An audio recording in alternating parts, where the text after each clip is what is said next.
Hello and welcome. Here are breaking stories from outside Africa. Nepal's election commission says 125 political parties have registered to contest the country's first parliamentary elections since the mass uprising that toppled the government in September. Now, many of the groups are long-established parties, but several new movements led by youth activists behind the anti-corruption protests earlier this year are also joining the race. Election officials say preparations are in full swing ahead of the March 2026 vote.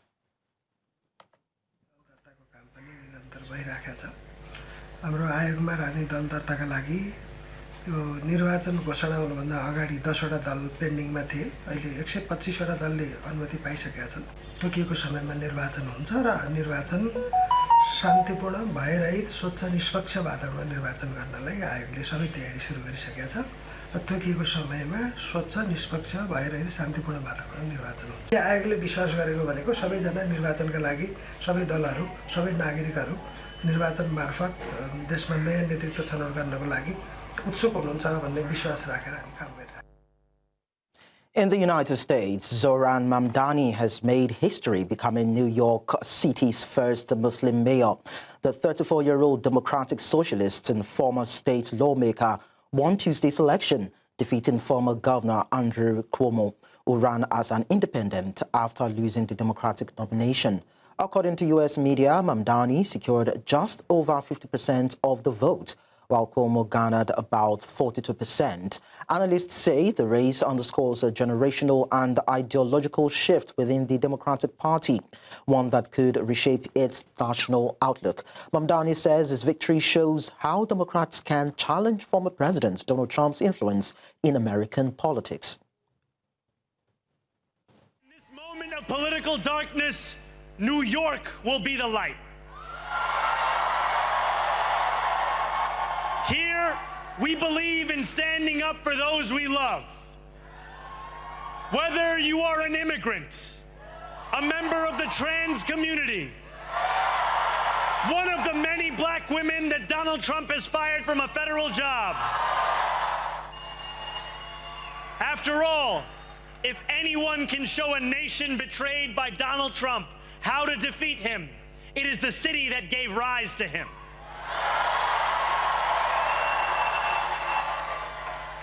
And if there is any way to terrify a despot, it is by dismantling the very conditions that allowed him to accumulate power. Away from that, we'll tell you that Iran has released 2 French nationals in a diplomatic swap that saw France free an Iranian woman detained in Paris. French President Emmanuel Macron expressed huge relief following the release of Cécile Cola and Jacques Paris, who were held in Tehran's Evin prison since 2022 on espionage charges. The Iranian foreign minister confirmed that the French pair were freed after Tehran's citizen Esfran Diari was allowed to return to the Iranian embassy in Paris pending her trial. دو تبع تحت عنوان جاسوسی محکوم شده بودند که قوه قضاییه دیشب فکر می‌کنم مشهور دفعات اسلامی شدن و آزاد شدن. شهروند ما در فرانسه خانم اسفندیاری الان آزاد هستند، در سفارت ما هستند و ان شاءالله مراحل دادگاهشون تموم بشه بعد. In Venezuela, President Nicolás Maduro is urging citizens to report suspicious activities through a government mobile app amid growing tensions with the United States. The platform, known as VenApp, was initially launched in 2022 to handle complaints about public utilities, but now it's being used to collect information on alleged disloyalty or sedition, raising fears among rights groups of a new wave of political detentions. Maduro, who accuses Washington of plotting to overthrow him, mocked his critics, claiming he is now more famous than global pop stars. Si no soy yo, es un pueblo de pie, en batalla, bolivariano, chavista, dueño de su destino, que no será humillado jamás. Es que de verdad uno no debe sorprenderse. Y digo, coño, soy famoso.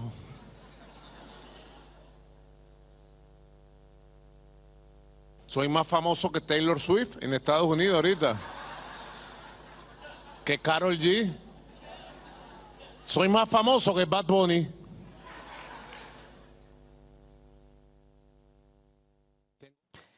Now, joining us for further discussions on this is Bolu Michael-Biyi, a foreign policy analyst. Thank you so much, Michael, for coming around. Or should I just call you Bolu? It's nice to see you. Now, from what you've seen so far, how does Venezuela's struggle with internal dissent and external sanctions reflect the political transition seen in countries such as Myanmar and Thailand? All right, thank you for having me. And what we can see is a global playbook, whether in Myanmar, formerly known as Burma, whether in Venezuela or Thailand. It's the same playbook. It's just proving the fact that the military, they are the ultimate power brokers, and these countries, have been able to prove that. Another example is the Gambia, when this president that was there before Adama Barrow was Yahya Jammeh. Yes, when Yahya Jammeh was there, and he had the military backing. He was speaking strongly, he was speaking tough and all that. The moment the military left him and moved towards the direction of Adama Barrow, that was when he fell. So the military is the ultimate power broker, and that's why democratic governments are really scared of a coup. That's when there's a military takeover. So what we are seeing right now is the weakening of the democratic institution, where elections happen and the parliaments meet, but it's all theatrics. It's just a facade. The military are the one controlling the government, but it's the face of it. It looks like a democratic government in place, and we find a situation whereby any opposition or dissent, they get crossed systematically. Any protest is labeled as a foreign interference, and when there's a sanction, it gives them an excuse to say that whatever challenge they're facing as politicians or as a nation is because of external influence. And these same people, if there's something is going wrong in the country and there's no international condemnation anyway, they'll say, oh, the international community, they're just standing idly by doing nothing. And when the international community gets involved, they will call it an interference. So it's a very complex situation. Where do we now draw the line between foreign interference and territorial integrity or national sovereignty? You say it's quite dicey, so it begs me to ask, is Maduro's grip on power a consequence of weakened democratic institutions in the country? Yeah, I think so. It's part of it. It's one of the problems. We can't entirely blame it on that alone, but it's a strong sign that the institutions are really weak.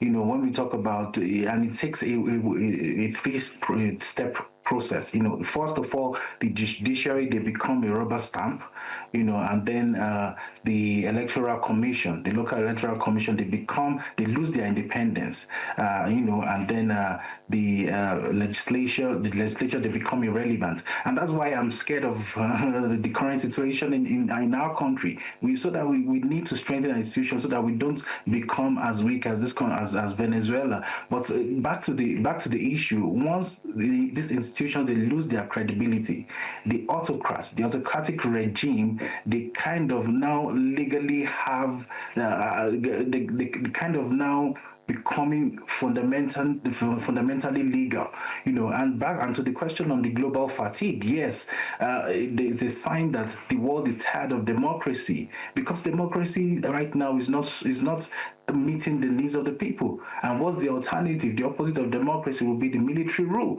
So when people are frustrated of a democratic government, then they start to crave a military regime, and then the military, they step in and they say they want to clear the system, they want to sanitize the system. And that's what we are seeing in countries like Guinea, we are seeing Mali, we are seeing Burkina Faso. There's a big wave of military regimes because people are tired of democracy.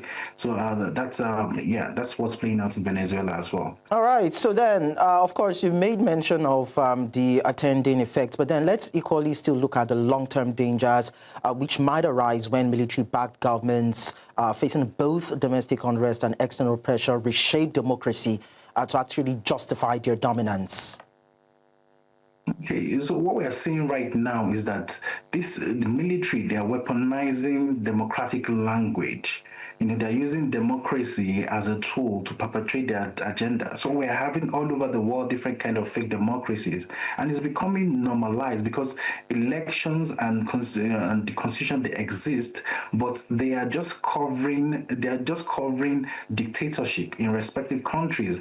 We are also seeing instability here and there and economic stagnation. The military elites, they prioritize extraction over the development of the country. We are also seeing brain drain increasing, with citizens leaving their country in droves. And a concrete example of this is El Salvador. Bukele is there, is very popular, but he's busy dismantling all the possible checks and balances, in the country. And he's always pointing to Venezuela, saying, oh, look at the chaos in Venezuela. I'm not doing well, but can you compare what's going on in our country with what's going on in Venezuela? So we're having autocrats comparing each other, and it's becoming normalized. So democracy becomes associated with failure and strongmanism when it's wrapped in elections that cannot inspire people, that cannot be taken as an aspirational model. And it is quite dangerous for the world. It's very dangerous for countries when we have strong men in power and sitting there tight, like in Cameroon and in other parts of the world. It's not good for the world at all. Okay, so it brings us to this question. So how can emerging democracies begin to protect themselves from the rise of what some call democratic militarism, where elections exist in form, but then when you talk about accountability, that is suppressed in practice? Okay, well, we have to strengthen our institutions before any crisis hits, and that involves the courts, the electoral bodies, the audit institutions. They need to be truly independent and strong. And I'm going to give the example of Botswana and Zimbabwe. These are countries in certain part of Africa with a similar history. But Botswana on one hand invested early in their institutions. They had time limits. They had independent courts. They kept the military out of politics. They kept them professional. They kept them in the barracks. And the result of that is that they've been enjoying a stable democracy for over 50 years now. Now their neighboring country, Zimbabwe, they went the opposite direction. When Mugabe got there, he militarized politics. He placed officers in civilian roles, and he used military to allegedly rig elections. And even when he fell, it was more or less a military coup. And it's still what is perpetrating in Zimbabwe today. And we know what that country has become because of this. So we should all learn from Botswana that it's possible in Africa when we have strong democracy, when we build our institutions early. We would have strong. An egalitarian society, and we won't be like some other failing democracies. And this virus is spreading all over Africa now. So if we can learn from Botswana and other countries like Nigeria, countries like Gambia, countries like South Africa can learn from this country, we will make sure that we will to keep our tanks standing and not falling. Oh. Definitely, there's a lot to learn from this scenario. Thank you so much, Bolu Michael-Biyi, a foreign policy analyst, for sharing your thoughts with us on the show. Thank you.